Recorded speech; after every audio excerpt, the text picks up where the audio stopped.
हाँ जी, तो ये है फिफ्थ वीडियो फार्माकोलॉजी के चैप्टर नंबर 41 के ऊपर, जिसके अंदर हमने क्या देखना है, थायाजोलिडाइड आयंस। अच्छा, जो पिछली वीडियो है ना, उसके अंदर हमने बाइगोनाइड्स का मैकेनिज्म ऑफ एक्शन देखा था, इसकी सिग्निफिकेंस देखी थी, इसकी टॉक्सिसिटी देख ली थी।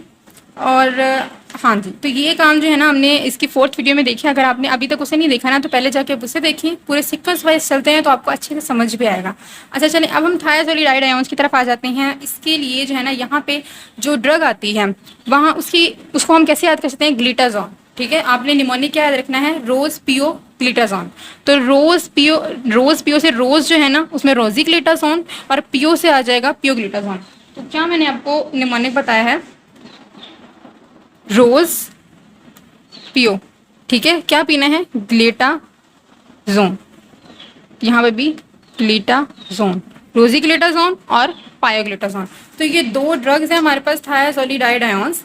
अच्छा, अब ये थायाजोलिडाइड आयंस जो है ना, इनका मैकेनिज्म ऑफ एक्शन किस तरीके से है, तो ये पीपीएआर गैमा जो है ना रिसेप्टर, उसको एक्टिवेट करा देती हैं।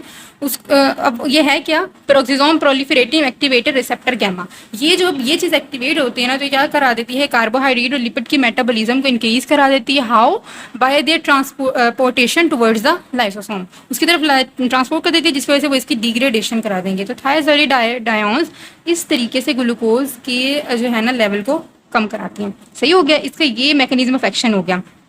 एक और तरीके से भी, एक तो ये होगा ना कि peroxisome proliferative activator receptor gamma activate होगा, तो ये वाला काम होगा। दूसरे नंबर पे क्या करते हैं, इनहिबिट हेपेटिक ग्लूकोनियोजेनेसिस।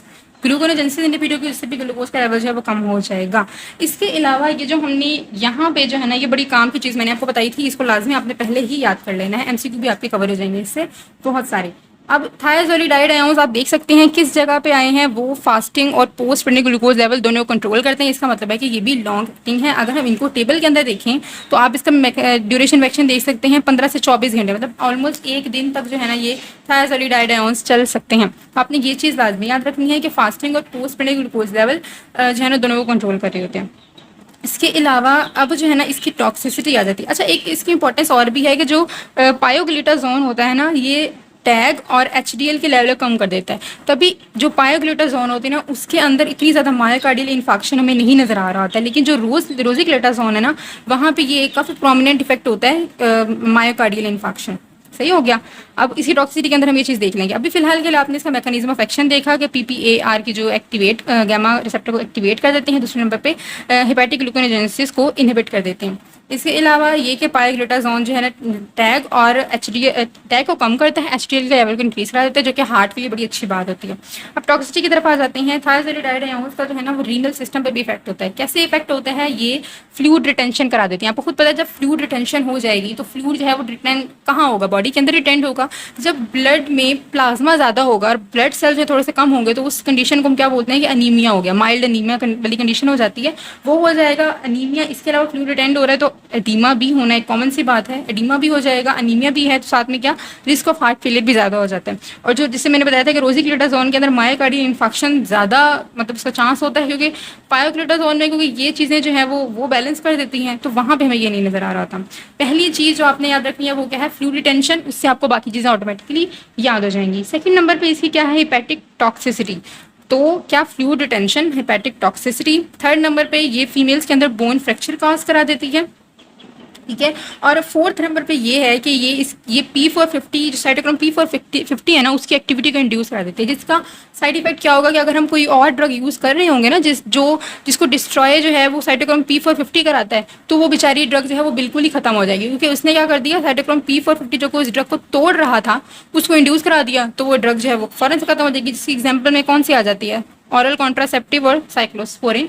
ये हम बाद में देखेंगे कि कॉन्ट्रासेप्टिव और साइक्लोस्पोरिन को इसके रिस्पेक्टिव चैप्टर्स के अंदर। अच्छा, ये साइटोक्रोम P450 है कौन सा, साइटोक्रोम जो है ना CYP3A4 आइसोजाइम है, जिसको ये इंड्यूस कराता है। तो ये हमारा ये चीज़ खत्म हो गई। ठीक है, इसमें आपने, अच्छा, ये जो ड्रग्स होती है ना, इसमें टॉक्सिसिटी जो स्पेशल होती है ना, उसको लाजमी याद रखना होता है। इसकी स्पेशल टॉक्सिसिटी इसकी फ्लूइड रिटेंशन और इसकी हिपेटोटॉक्सिसिटी है। और जो ये है ना इंक्रेटिन मॉड्यूलेटर्स में हमारे पास एक्जीनाडाइड, उसकी टॉक्सिसिटी में इसकी एक्यूट पैंक्रियाटाइटिस एक इंपॉर्टेंट टॉक्सिसिटी है। तो अभी फिलहाल ये ऐसे ही बताया है, बाद में इसको कंप्लीट देखते हैं तो आपको अंदाजा हो जाएगा कि कैसे। ठीक है, यहाँ पे क्या है, हिपेटिक टॉक्सिसिटी और फ्लूइड रिटेंशन, यहाँ पे है पैंक्रियाटाइटिस। अच्छा, अब यहाँ से हम पहले देखते हैं कि इंक्रेटिन हमने मतलब देखे कब थे। तो ये है इंक्रेटिन मॉड्यूलेटर्स। अच्छा, अभी तो हम देख लेते हैं कि हमने पढ़ा क्या क्या है ताकि आपको याद रहे। इंसुलिन सेक्रीटोकोक्स हमने कर लिए हैं, ठीक है, जिसमें हमने सल्फोनाइल यूरिया और न्यूर वाला पढ़ा था। बाइग्योनाइड भी हमारे हो गए जिसमें मेटफॉर्मिन हम लोगों ने देखा था। थायाजोलिडाइड आयोन्स भी जिसमें रोजपियोग्लूटाजोन था, मतलब पायोग्लूटाजोन और रोजीग्लूटाजोन। उसके बाद अब हम कर रहे हैं इनक्रेटिन मॉड्यूलेटर्स, ठीक है, फोर्थ वाली हम लोग यहाँ पे कर रहे हैं। इनक्रेटिन मॉड्यूलेटर जो है वो मजीद दो तरीके के होते हैं। एक तो जो ग्लूकागॉन लाइक पेप्टाइड एनालॉग हो, मतलब उसके तौर पे काम कर रहे हो, और एक वो हो जो कि इसको तोड़ने से बचा रहे हो, डाईपेप्टाइडाइल पेप्टाइडाइज 4 DPP4, ठीक है। जो ग्लूकागॉन लाइक पेप्टाइड है जिसकी एग्जांपल अभी हम देख रहे थे वहां पे जिसमें क्या लिखा हुआ था, एक्जीनाटाइड। यहाँ पे जो है ना ग्लूटाइड वाली ड्रग्स आएंगी। एक तो एक्जीनाटाइड है जो इसकी प्रोटोटाइप है, और कुछ जो है ना ग्लूटाइड है। वो कौन सी हैं, लीराग्लूटाइड, एल्बिग्लूटाइड और ड्यूलाग्लूटाइड, ठीक है। ये 4 ड्रग्स हैं, वो यहाँ पे आप लिख लेंगे तो आपको बाद में याद करना आसान रहेगा। एक्जीनाटाइड, लीराग्लूटाइड, एल्बिग्लूटाइड और ड्यूलाग्लूटाइड, वो क्या है हमारे पास, ग्लूकागॉन लाइक पेप्टाइड एनालॉग है। और जो डीपीपी इनहिबिटर हैं उसमें हम ग्लिप्टिन्स पढ़ेंगे। ग्लिप्टिन्स कौन कौन से, सीटाग्लिप्टिन, सेक्साग्लिप्टिन, लीनाग्लिप्टिन, एलोग्लिप्टिन और विल्डाग्लिप्टिन। इस आपको वाइल्ड साली से भी इसको याद रखते हैं। वाइल्ड से क्या आ जाएगा, विल्डाग्लिप्टिन। एस से क्या आ जाएगा, सेक्साग्लिप्टिन। ए से क्या आ जाएगा, एलोग्लिप्टिन। एल से आ जाए LI से क्या आ जाएगा, लीनाग्लिप्टिन। तो ये निमोनिक जो है ना आप खुद बनाए तो ज़्यादा अच्छा है, क्योंकि अपने निमोनिक जो है ना हम अपनी लाइफ से रिलेटेड जो चीज़ें हमें इर्द गिर्द देख रहे होते हैं हम उसके अकॉर्डिंगली बना सकते हैं। तो खुद बनाएं तो ज़्यादा अच्छा है। बहरहाल अगर आपने ये वाले भी देखे हैं तो मैंने भी ऐसे इधर उधर से देखे हैं, तो आप उसको भी उससे भी याद रख सकते हैं, ये वाले, सही है। अब इसकी डिटेल जो है ना हम आगे देखते हैं। एक्जीनाटाइड पहले हम देख रहे हैं। एक्जीनाटाइड कौन सा था, ग्लूकागॉन लाइक पेप्टाइड 1 का एनालॉग है। अब ये एक्चुअली ग्लूकागॉन लाइक पेप्टाइड मैंने अपनी फर्स्ट वीडियो जो इस चैप्टर की थी ना उसके अंदर भी थोड़ा सा बताया था कि ये ग्लूकागॉन के तौर पर काम करता है। ग्लूकागॉन में मतलब इनहिबिट, क्योंकि ग्लूकागॉन के तौर पर काम कर रहा है तो ग्लूकागॉन की सेक्रीशन को इनहिबिट करा देगा। ये इंसुलिन के रिलीज को, ग्लूकोज डिपेंडेंट इंसुलिन के रिलीज को इंक्रीज करा देगा। और थर्ड नंबर पे ये गैस्ट्रिक एम्पेटाइन को इनहिबिट करेगा। जितनी गैस्ट्रिक एम्पेटाइन कम होगी उतनी देर से ग्लूकोज की ऑब्जॉर्प्शन होगी और उतना ग्लूकोज लेवल जो है वो कम रहेगा। तो ये 3 तरीकों से कम करता है, ग्लूकागॉन को कम कर देता है, इंसुलिन को बढ़ा देता है और गैस्ट्रिक एम्पेटाइन को भी कम कर देता है।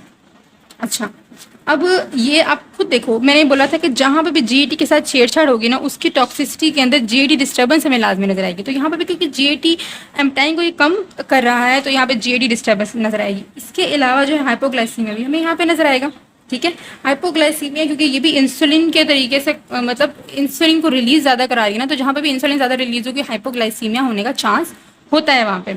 अच्छा, और जो इसकी इंपॉर्टेंट टॉक्सिसिटी थी वो है एक्यूट फेटल एक्यूट पैंक्रियाटाइटिस।